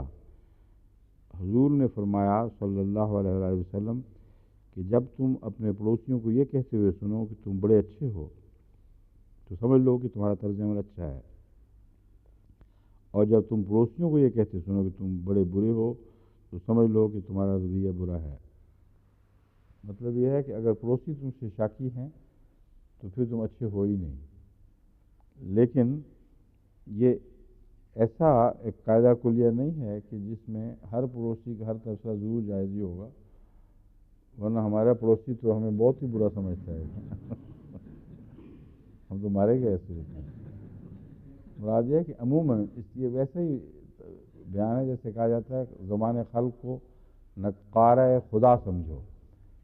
اگر عام طور پر پڑوسی کسی کی تعریف کرتے ہوں تو اچھا ہے، اور اگر پڑوسی کسی کو برا دیکھتے ہوں تو برا ہے، کیونکہ پڑوسی اس کے آنے جانے، اس کی طرز کو خوب جانچ رہے ہوتے ہیں۔ اور یہاں کے جو حالات ہیں انگلستان میں، ان میں تو بہت ہی زیادہ ضروری ہے کہ پڑوسی کا خیال رکھا جائے، کیونکہ یہ ان کے گھر اکثر کھوکھے سے بنے ہوتے ہیں۔ یہاں جو ایک کمرے میں شوٹ کرو تو ساتھ پڑوسی کے گھر بھی آواز جا رہی ہوتی ہے، زور سے پاؤں مارو تو نچلے والے اس شور کو سنتے ہیں، اور پھر انسان کی راز کی باتیں بھی ہیں، وہ بھی دوسری طرف پہنچ رہی ہوتی ہیں۔ تو یہاں تو خود اپنے گھروں میں بھی پھونک پھونک کر قدم رکھنا چاہیے، اور کوئی ایسی بات، کوئی ایسا شور، کوئی ایسا فساد نہ ہو جو پڑوسیوں تک پہنچے، تمہیں بھی ذلیل کرے اور پڑوسیوں کے لیے بھی تکلیف کا موجب ہو۔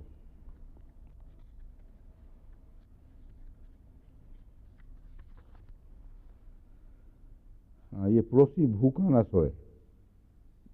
عباسیہ بن رفاع سے روایت ہے کہ میں نے رسول اللہ صلی اللہ علیہ وسلم کو یہ فرماتے ہوئے سنا، کوئی آدمی ایسا نہ کرے کہ خود تو پیٹ بھر کر کھائے اور اس کا پڑوسی بھوکا سوئے۔ اب یہ جو حدیث ہے یہ بھی ان معنوں میں تو قابل قبول نہیں، قابل عمل نہیں ہے کہ ہر روز انسان سونے سے پہلے اپنے پڑوسی سے پتہ کرے کہ کھانا کھا لیا کہ نہیں سنا۔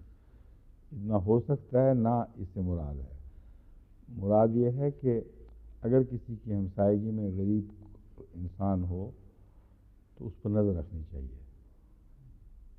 یہ نہ ہو کہ خود وہ بے نیاز ہو کر عیش و عشرت کر رہا ہے، اچھے کھانے کھا رہا ہے، اور پڑوسی پہ کچھ ایسی باتیں بھی آتی ہیں کہ وہ فاقے کرتا ہے۔ یہ معنی ہے اس کے کہ آنکھیں کھول کر رہو اور اپنے پڑوسیوں پر نظر رکھو، جو غریب ہیں ان کا خیال کرو۔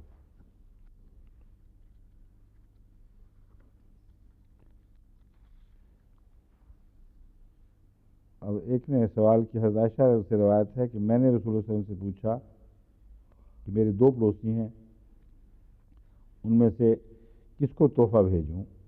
فرمایا جس کا دروازہ زیادہ قریب ہے۔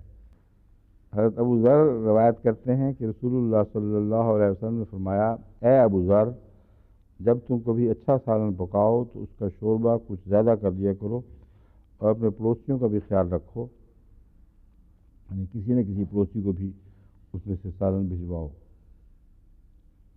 یہ بھی تفصیلی ترجمہ ہے، یعنی کسی نہ کسی پڑوسی کو بھی سالن بھجواؤ۔ یہ ایک روزمرہ کا ایسا دستور نہیں ہے کہ جو معاشرے سے ثابت ہو رسول اللہ صلی اللہ علیہ وسلم کے زمانے میں۔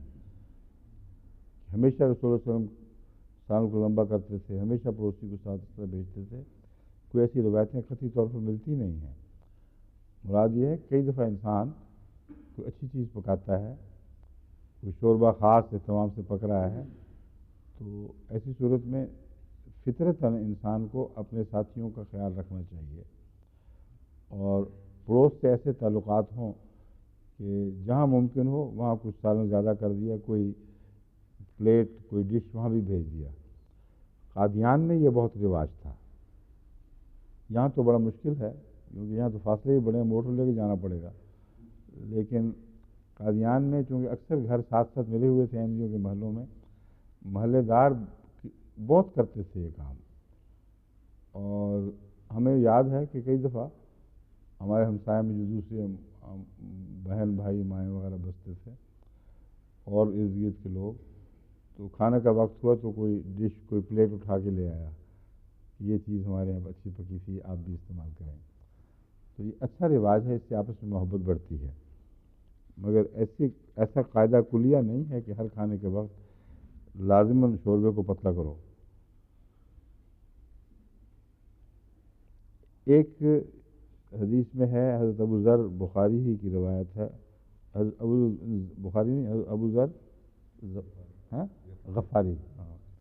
غفاری کی روایت ہے، اور یہ حدیث بھی بخاری سے لی گئی ہے کہ رسول اللہ صلی اللہ علیہ وسلم نے فرمایا، اے مسلمان عورتوں، کوئی عورت اپنی پڑوسن سے حقارت کا سلوک نہ کرے، اگر بکری کا ایک پایا بھی بھیج سکتی ہو تو اسے بھیجنا چاہیے۔ یعنی بکری کا ایک پایا بظاہر حقارت کا سلوک ہے، ایک معمولی چیز ہے، مگر یہاں فرمایا کہ حقارت کا سلوک نہ کرو، اور بکری کا پایا بھی بھیج سکتی ہو تو بھیجو. مطلب یہ ہے کہ اس کو نظر انداز نہ کرو. اگر تھوڑی توفیق ہے تو تھوڑی توفیق سے ہی اس کا دل جیتنے کی کوشش کیا کرو. مراد ہے جو زیادہ توفیق رکھتے ہیں ان کو تو زیادہ دینا چاہیے، مگر کچھ نہ بھی ہو تو کچھ نہ کچھ تو بھیجا کرو کبھی.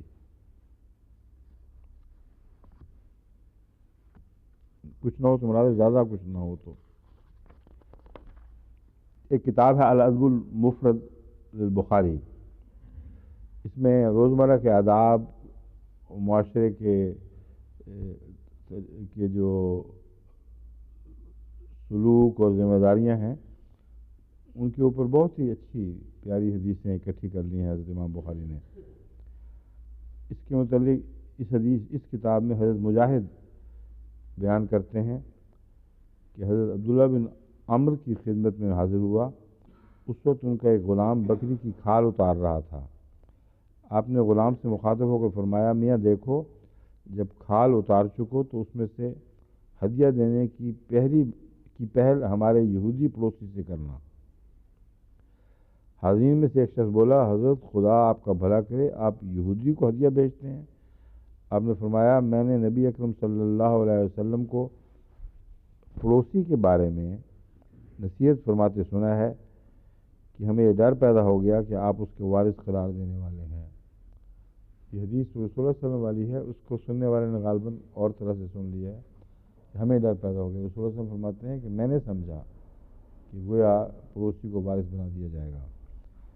مگر یہ حدیث خاص طور پر یہ اہمیت رکھتی ہے کہ وہ جو مومن کی شرط اور مسلم کی شرط لگاتے ہیں دشمن، ان کو جھٹلانے کے لیے یہ ایک بہت ہی قوی ہتھیار ہے ہمارے ہاتھ میں.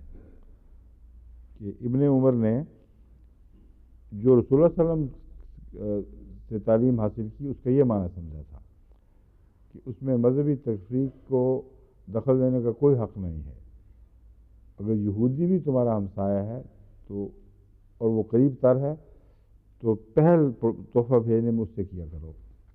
یہی اسی کتاب الادب المفرد البخاری سے روایت عبداللہ بن مصابر کی لی گئی ہے کہ ابن عباس ابن زبیر بتا رہے تھے کہ میں نے حضرت صلی اللہ علیہ وسلم کو یہ فرماتے ہوئے سنا کہ وہ مومن نہیں جو خود تو شکم سیر ہو اور ہمسایہ بھوکا رہے.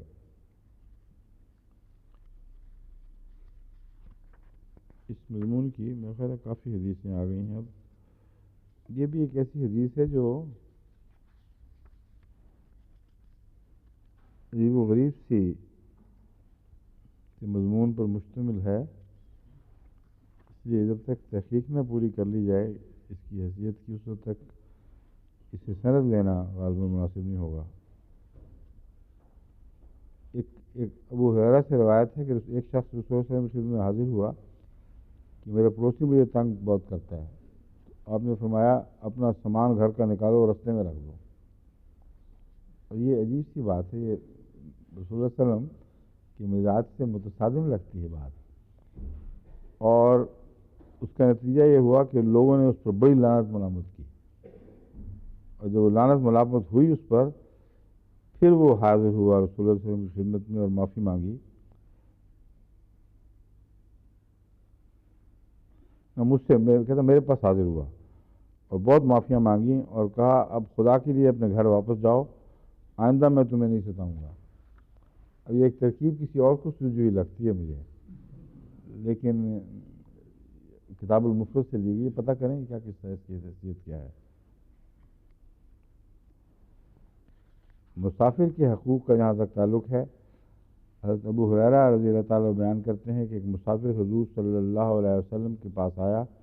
آپ نے گھر کہلا بھیجا کہ مہمان کے لیے کھانا بھجواؤ. جواب آیا کہ پانی کے سوا گھر میں کچھ نہیں. اس پر صحابہ سے آپ نے فرمایا کہ مہمان کا کھانے کا بندوبست کون کرے گا. یہ وہ روایت ہے جو پہلے بارہا بیان ہو چکی ہے. مگر جہاں تک مسافر کے حقوق کا تعلق ہے، یہ بات یاد رکھنی چاہیے کہ حضرت صلی اللہ علیہ وسلم ان کو مسجد نبوی میں بھی جگہ دے دیا کرتے تھے.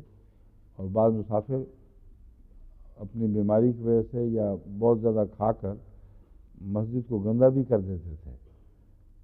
اس پر بھی جب صحابہ نے ناراضگی کا اظہار کیا تو رسول صلی اللہ علیہ وسلم نے فرمایا نہیں، مہمان تھا، غلطی ہو گئی اس سے، خود پانی منگوا کر دھویا ہے۔ تو یہ صرف مہمانی کا مضمون نہیں ہے، مسافروں سے یہ حسن سلوک ہے۔ ہر مسافر کو اپنے گھر سے زیادہ آرام اسلامی معاشرے میں مل سکتا ہے۔ جہاں تک مسافر کا ذکر ہے معین کہ مسافر کے حقوق کیا ہیں، جو مسافر رسول اللہ صلی اللہ علیہ وسلم کی خدمت میں حاضر ہوا کرتے تھے ان کے متعلق تو کثرت سے یہ گواہیاں ملتی ہیں کہ ان کے ساتھ بہت احترام کا سلوک ہوتا تھا، معزز مہمانوں کی طرح گھروں پہ رکھے جاتے، اور رکھنے والے اپنے بچوں اور خود اپنے کھانے پینے کی چیزوں کو ان پر قربان کر دیا کرتے تھے۔ لیکن مسافر کے متعلق جو حدیثیں یہاں نکلی ہیں انہوں نے اکٹھی کی ہیں، میرے نزدیک تو کوئی خاص تعلق والی نہیں ہے وہ۔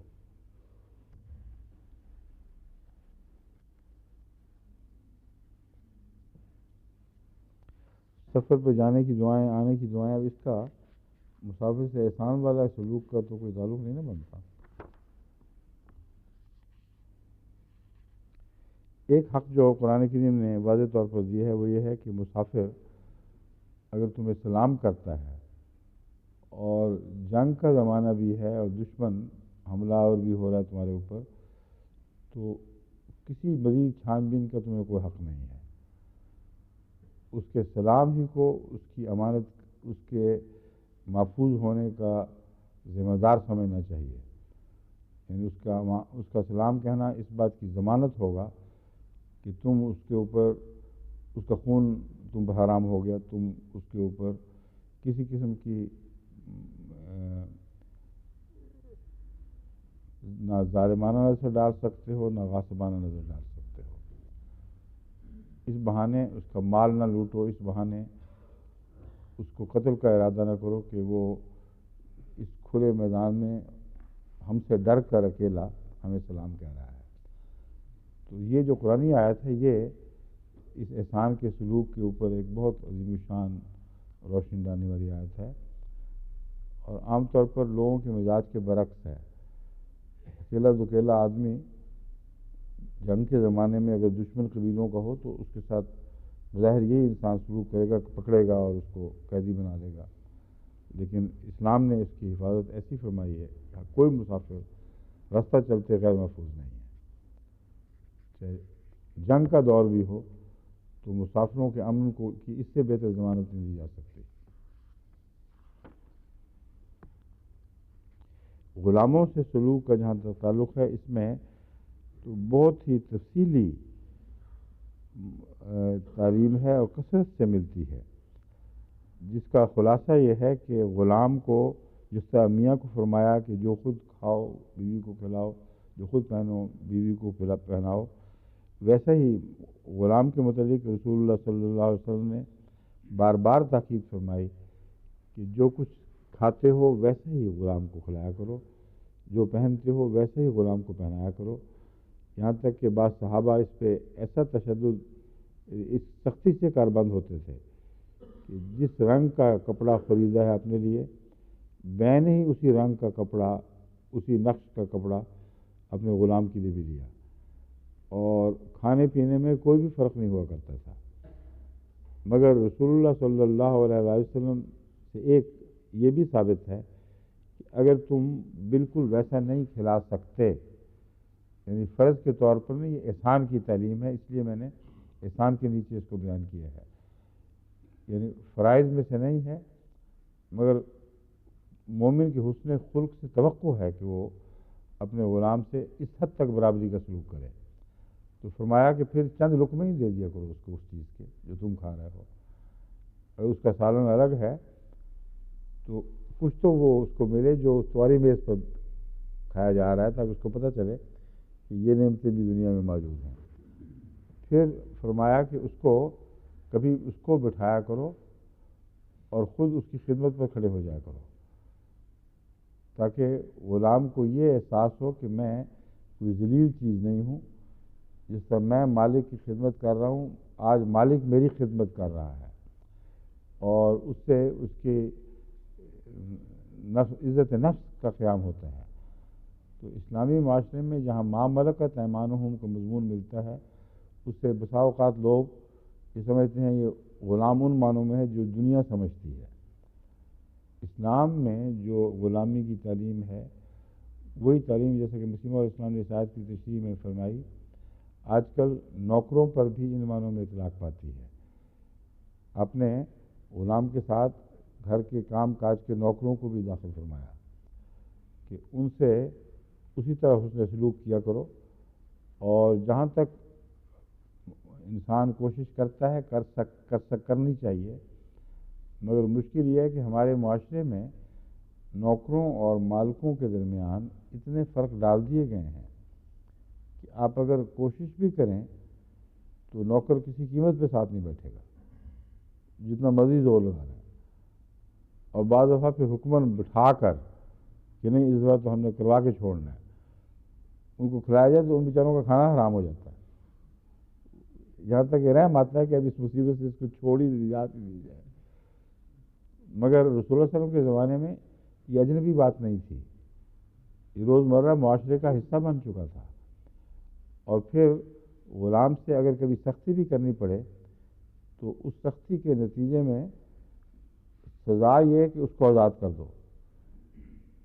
یہ بھی اسلام کی تعلیم کے حسن کا ایک شاہکار ہے کہ چھوٹی چھوٹی غلطیوں پر جو غلام سے سرزد ہوتی ہیں، اگر تم نے غصے کا اظہار کر دیا تو اس کی آزادی واجب ہو گئی۔ ایک دفعہ ابو مسعود انصاری بیان کرتے ہیں کہ میں اپنے غلام کو مار رہا تھا، رسول اللہ علیہ وسلم کی آواز آئی پیچھے سے، ابو مسعود، اللہ تم پر اس سے زیادہ قدرت رکھتا ہے جو تو جتنی اس غلام پر رکھتا ہے۔ ایسا جلال تھا اس آواز میں کہ میں کانپ اٹھا، سوائے اس کے میں اور کچھ نہیں کہہ سکتا کہ یا رسول اللہ میں اپنے غلام کو آزاد کرتا ہوں۔ یہ وہ حقوق ہیں اسلام میں غلامی کے جس کو دنیا سے بالکل ناواقف ہے۔ یہ جہالت میں حملے کرتے ہیں، ان کا اپنا غلاموں سے سلوک اتنا ظالمانہ، اتنا سفاکانہ رہا ہے کہ اب بھی بعض جو عورتیں یعنی آج کل کے زمانے میں بھی عورتیں بکتی ہیں، اور یہاں بعض ممالک سے جو مشرق بعید کے ممالک ہیں ان سے باقاعدہ عورتیں آتی ہیں، یہاں گھروں میں آ کر وہ بک جاتی ہیں اور ان سے انتہائی بدسلوکی ہوتی ہے۔ لوگوں کو پتہ نہیں اکثر کو اس بات کا، لیکن کئی تحقیقات ایسی شائع ہو چکی ہیں جن سے صاف پتہ چلتا ہے کہ فی زمانہ یہاں بھی غلامی جاری ہے، اور بڑی سخت مار کٹائی ہوتی ہے ان کی، اور ان کی زندگی جین ہو جاتی ہے۔ اور طریقہ یہ ہے کہ پاسپورٹ اپنے قبضے میں ہوتا ہے، اور اگر کوئی آگے سے بولے کہے کہ میرا حق ادا کرو تو پاسپورٹ رکھ کر پھاڑ کر اس کو پھینک دیں گے باہر، پولیس کو رپورٹ کر دیں گے کہ یہ ایک ناجائز انٹری ہے یہاں، اس کو اٹھا کے باہر پھینک دو۔ تو قرآنی تعلیم میں جہاں غلامی کی اجازت ہے وہاں ان شرائط کو بھی ملحوظ رکھنا چاہیے، کیونکہ چنانچہ رسول اللہ صلی اللہ علیہ وسلم نے فرمایا جواب میں، اگر تو ایسا نہ کرتا تو آگ میں داخل ہوتا۔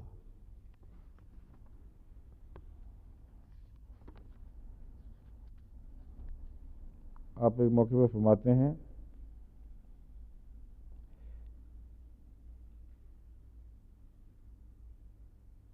حضرت سوید مارور بن سوید بیان کرتے ہیں کہ میں نے حضرت ابو ذر کو ایک خوبصورت جوڑا پہنے ہوئے دیکھا، ان کے غلام نے بھی ایسا ہی جوڑا پہن رکھا تھا۔ میں نے تعجب سے ان سے پوچھا تو فرمایا حضرت صلی اللہ علیہ وسلم کے زمانے میں انہوں نے اپنے غلام کو برا بھلا کہا اور اس کی ماں کے عیب بیان کیے اور شرم دلائی کہ تم وہی ہو نا فلاں عورت کے بیٹے۔ حضور کو جب اس کا علم ہوا تو آپ نے فرمایا تم میں جہالت کی رگ ابھی تک قائم ہے، یہ غلام تمہارے بھائی ہیں، وہ تمہارے خادم ہیں، اللہ تعالیٰ نے انہیں تمہاری نگرانی میں دیا ہے، جس شخص کے تحت اس کا بھائی ہو وہ اسے وہی کھلائے جو خود کھاتا ہے، وہی پہنائے جو خود پہنتا ہے۔ اپنے غلاموں سے ان کی طاقت سے زیادہ کام نہ لو، اگر تم کوئی مشکل کام ان کے سپرد کرو تو اس کام میں خود بھی ان کا ہاتھ بٹاؤ اور مددگار بن جاؤ. اب وقت ختم ہو گیا میرے خیال میں. اب یہ غلامی کی تعلیم پر اور بہت سی روایتیں یہاں موجود ہیں، مگر میرے خیال میں نے جیسا کہ کیا تھا نمونے دینے تھے یہاں، تو ایتائے ذی القربیٰ احسان والی آیت میں کچھ نمونے تو دیے ہم نے، لیکن جس وسعت سے حضرت مسیح موعود علیہ السلام نے اس کی تشریح فرمائی ہے اس میں جانور بھی آ گئے، اس میں ہر چیز جو اپنے تابع ہے، ہر چیز جو تعلق میں آتی ہے، اس فہرست کو اگر ایگزاسٹ کیا جائے تو کچھ اور نمونے بھی آنے چاہیے پھر، لیکن بعض قسموں سے تعلق رکھنے والے ایک دو نمونے کافی ہوں گے. ٹھیک ہے، باقی انشاءاللہ پھر اگر کوئی ضروری ایسی مثالیں سامنے آ گئیں تو کل بیان کر دیں گے، ورنہ اگلی آیت سے درس شروع ہوگا. السلام علیکم ورحمۃ اللہ.